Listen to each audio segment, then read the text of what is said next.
Phone tapping వ్యవహారంలో కీలక మలుపు చోటు చేసుకుంది. ట్యాపింగ్ వ్యవహారం వెలుగులోకి వచ్చిన తర్వాత విదేశాలకు వెళ్లిన ఎస్ఐబి మాజీ చీఫ్ ప్రభాకర్ రావుపై లుకౌట్ నోటీసులు జారీ చేశారు పోలీసులు. ఇప్పుడు రెడ్ కార్నర్ నోటీసులు జారీ చేసినట్టుగా తెలుస్తోంది. 6 నెలల విజిటింగ్ వీసా మీద అమెరికాకు వెళ్లిన ప్రభాకర్ రావు మరో 4 నెలల్లో ఇండియాకు వచ్చే అవకాశం ఉన్నట్టు తెలుస్తోంది.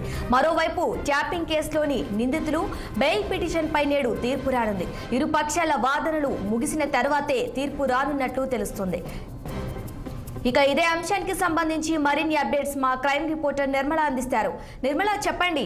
ఇప్పటికే ఫోన్ ట్యాపింగ్ వ్యవహారం మలుపు చోటు చేసుకుంటుంది. దీనికి సంబంధించి ఈ వ్యవహారంలో ఉన్న ప్రభాకర్ రావు విదేశాలకు వెళ్లినట్టుగా తెలుస్తోంది. దీనికి సంబంధించి పోలీసులు ఆయనకి లుకౌట్ నోటీసులు జారీ చేసినట్టుగా కూడా తెలుస్తోంది.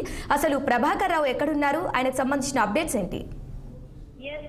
శిరీష, ఫోన్ ట్యాపింగ్ కేసులో మాత్రము కీలక సూత్రధారి ప్రభాకర్ రావే. తన కనసైగల మేరకే కూడా ప్రణీతరావు, భుజంగరావు, తిరుపతన్న, రాధాకృష్ణ వీళ్ళందరూ కూడా తన ఆదేశాల మేరకే కూడా ఈ ఫోన్ ట్యాపింగ్ అంతా పాల్పడ్డట్టుగా కూడా పోలీసుల విచారణలో వెల్లడైంది ఇప్పటికే. అందుకే వాళ్ళని రిమాండ్ లో కూడా ఉంచడం జరిగింది. నిన్న చూసుకున్నట్లయితే నాంపల్లి కోర్టులో తిరుపతన్న, భుజంగరావు, రాధాకృష్ణ, ప్రణీతరావు వీళ్ళు నలుగురు కూడా పిటిషన్ వేసిన విషయంలో కూడా బెయిల్ పిటిషన్ వేసిన తీర్పుపై కూడా నాంపల్లి కోర్టు అయితే ఒక తీర్పుని ఇవ్వడం జరిగింది. ఏమనంటే రాధాకృష్ణ రావు వేసిన బెయిల్ పిటిషన్ ని కొట్టివేయడం జరిగింది. ఎందుకంటే బంజారాహిల్స్ పోలీసులు కౌంటర్ దాఖలు చేయడంతో కూడా వీళ్ళు ఇప్పుడు నాంపల్లి కోర్టు అది దృష్టిలో పెట్టుకొని కూడా, ఎందుకంటే బంజారాహిల్స్ పోలీసులు కూడా వాళ్ళు ఏం కోరారంటే ఇప్పుడు విచారణ జరుగుతుంది కాబట్టి కీలక సూత్రధారులను అందరినీ కూడా బయటికి తెచ్చే అవకాశం ఉంది. ఇప్పుడు బెయిల్ మంజూరు చేసినట్టయితే కనుక మొత్తం ఆధారాలను కూడా వీళ్ళు తారుమారు చేసే అవకాశం ఉంది కాబట్టి బెయిల్ మీద కౌంటర్ దాఖలు కూడా వీళ్ళు వేయడం జరిగింది బంజారాహిల్స్ పోలీసులు. అందుకు రాధాకృష్ణ రావు వేసుకున్న బెయిల్ పిటిషన్ ని మాత్రము నాంపల్లి కోర్టు అయితే నిన్న కొట్టివేయడం జరిగింది. మరి తిరుపతన్న, భుజంగరావు, ప్రణీతరావుల బెయిల్ పిటిషన్ పై ఈ రోజు మళ్ళీ నాంపల్లి కోర్టు అయితే తీర్పునివ్వడం జరుగుతుంది. కానీ వీళ్ళందరూ కూడా కీలక సూత్రధారి ప్రభాకర్ రావు ఆదేశాల మేరకే ఈ ఫోన్ ట్యాపింగ్ కి పాల్పడ్డట్టు గతంలోనే వెల్లడించడం జరిగింది పోలీసులు అయితే. మరి ప్రభాకర్ రావు అమెరికాకి క్యాన్సర్ ట్రీట్మెంట్ కోసం నేను వెళ్ళాను అని ఇంతకు ముందు గత ఒక 20 రోజుల క్రితం కూడా తను తెలియజేయడం జరిగింది. కానీ ఇప్పుడు పోలీసుల విచారణలో వెల్లడైంది ఏంటి అంటే తను వెళ్ళింది అమెరికా విజిట్ కోసం అని వాళ్ళు కనిపెట్టడం కూడా జరిగింది పోలీసులు అయితే.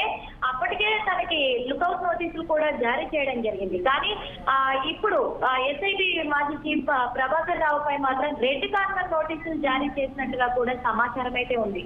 ఇప్పటికే ప్రభాకర్ రావు పై లుకౌట్ నోటీసులు జారీ చేయడంతో కూడా తను అక్కడ నుంచి ఇప్పుడు 6 నెలలు అక్కడ విజిట్ టైం కేటాయించుకొని తను వెళ్ళడం జరిగింది. అదేవిధంగా ఇప్పుడు 2 నెలలు పూర్తి అయ్యింది. కానీ ఇంకా 4 నెలల తర్వాతే అతను ఇక్కడికి తిరిగి వచ్చే అవకాశాలు ఉన్నాయి అన్నట్టుగా కూడా తెలుస్తుంది.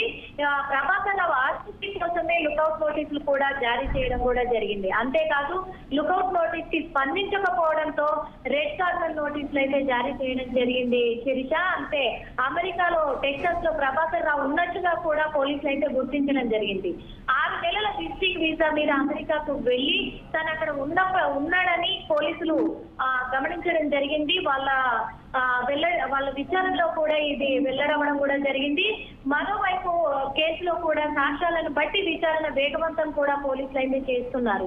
అంతేకాదు ఇప్పుడు ఈ ఆధారాలను కూడా తారుమారు చేయడానికి కూడా ఇప్పుడు రిమాండ్ లో ఉన్న ఈ నిందితులు కూడా ప్రయత్నిస్తున్నట్టుగా కూడా పోలీసులు అయితే గమనించడం జరిగింది. మరోవైపు ఐటీ యాక్ట్ కింద కేసు నమోదు చేయడానికి అనుమతి ఇవ్వాలని కూడా కోర్టులో పోలీసులు అయితే పిటిషన్ కూడా మళ్ళీ వేయడం కూడా జరిగింది. శిరీష, ఇప్పుడు తాజాగా రెడ్ కార్నర్ నోటీసులు కూడా ప్రభాకర్ రావుకు జారీ చేసినట్టుగా తెలుస్తోంది. దీనికి సంబంధించి ప్రభాకర్ రావు ఏమైనా స్పందించినట్టుగా తెలుస్తుందా? ప్రభాకర్ రావు ఇప్పటి వరకు ఎలాంటి స్పందన లేదు. ఎందుకంటే ఆల్రెడీ తనకి లుకౌట్ నోటీసులు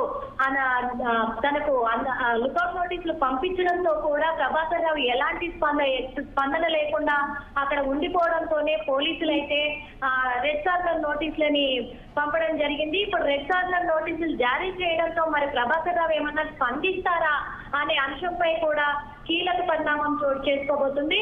దీనిపై పోలీసులు కూడా గట్టి నిఘా పెట్టి కూడా మరి ప్రభాకర్ రావుని 4 నెలల తర్వాత తర్వాత ఇండియాకి వస్తాడా లేకపోతే ఇప్పుడే రప్పించే అవకాశం ఉందా అనే నేపథ్యంలోనే పోలీసులు అయితే గట్టిగా కూడా వీళ్ళు విచారించడం జరుగుతుంది. గాలింపు చర్యలు కూడా చేపడుతున్నారు. దీనికోసం ప్రభాకర్ రావుని ఇండియాకి రప్పించడానికి కూడా స్పెషల్ టీమ్ కూడా అరేంజ్ చేస్తున్నారు పోలీసులు అయితే.